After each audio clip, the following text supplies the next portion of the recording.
Hi class.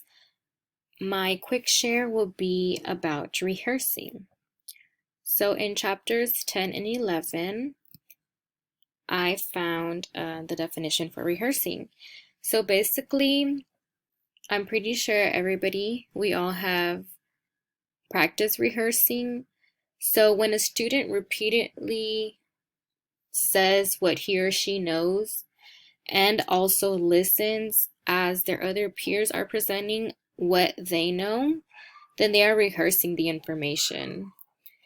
It is also known as a way to prepare for a presentation or a play, etc., by practicing what will be said.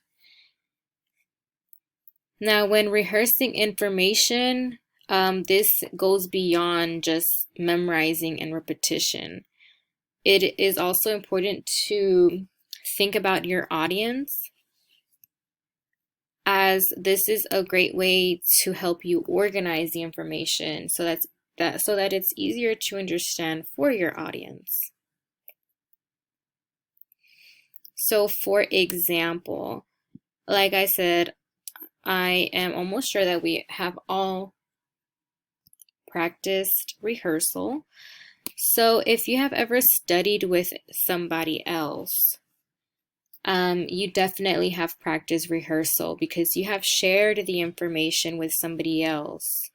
So when you say or do something multiple times as a way to practice and ensure that you understand, this is a way of rehearsal. Now, I definitely remember in high school and even during undergrad that I liked this method of studying because it let me know and it ensured me that I completely understood the subject. This is a great way, like I said, to check that you are understanding it 100%.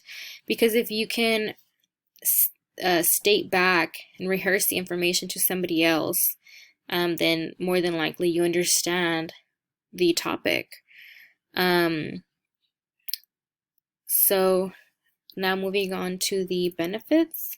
So as you can see, there are multiple benefits to rehearsing. So rehearsing information, whether it be orally or in writing or in maps, it is definitely necessary for memory and it helps for memory. Like I previously stated in my example, I liked it as a way to help me remember the information. It also requires a deeper level of processing. So instead of just simply, reading and assuming that you understand the information, rehearsing it, repeating it to somebody else will help. So again, when a student is able to share the information with somebody else and share it clearly, they are also clarifying for themselves. A lot of times I can be telling somebody or like teaching somebody something and I will say it out loud and I will catch that there is a mistake. So this is a great way to clarify for oneself.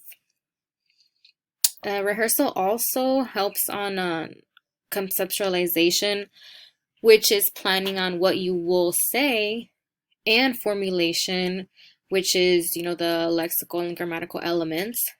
So it helps improve complexity and fluency.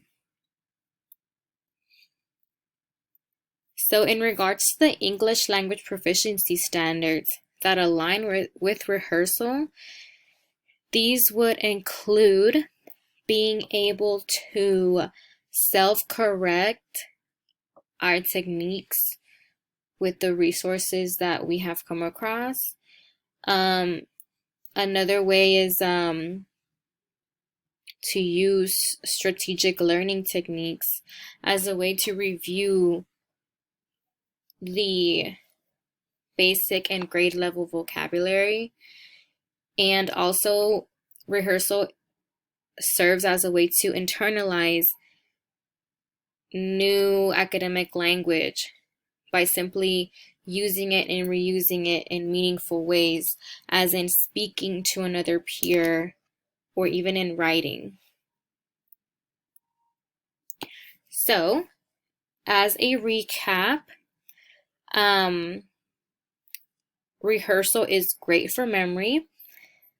Like I said before, it also helps with a deeper level of processing and understanding the new information. And it helps as some sort of organizing into your memory. It also helps as a way to clarify for yourself, and it improves fluency, and it helps create complex thoughts that makes it easier to access and recall. You can also rehearse information gathered from a text by simply talking to yourself or by repeating the information out loud to someone else. Now here are my references. Of course, our textbook, Reading, Writing, and Learning in ESL.